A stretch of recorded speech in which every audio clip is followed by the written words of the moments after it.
Salut les culturistes, et bienvenue dans ce nouvel épisode de Pop Culture. Aujourd'hui nous allons parler d'une icône du jeu vidéo, la femme la plus badass de l'écurie Nintendo, Samus Aran des jeux Metroid, la première héroïne de jeux vidéo grand public. Samus fait sa première apparition dans le premier Metroid édité par Nintendo et sorti sur NES en 1986, soit 10 ans avant la première fois d'une autre héroïne du jeu vidéo, Lara Croft de Tomb Raider. Le joueur devra attendre la fin du jeu et tomber sur 3 des 5 différentes fins du jeu pour découvrir que le personnage qu'il joue est une femme. Metroid est donc également l'un des premiers jeux à proposer des fins alternatives.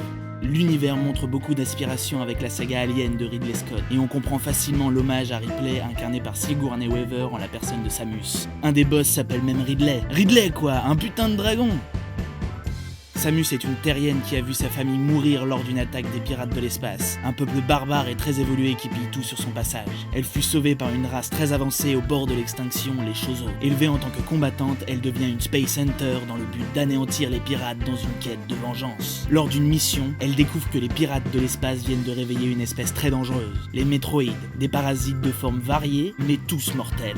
Les 11 jeux de la saga sortis entre 1986 et 2010 suivent donc Samus dans cette aventure aux nombreux antagonistes. Un nouveau est en préparation et devrait sortir cette année, Metroid Prime Federation Force. Mais ça a l'air mal barré.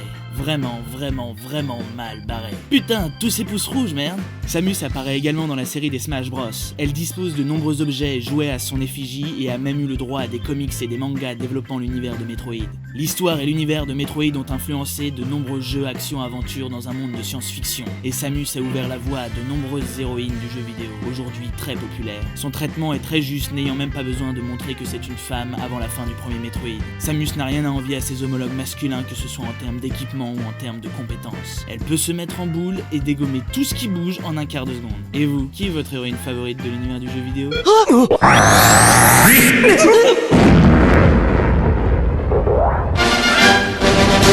Salut les culturistes.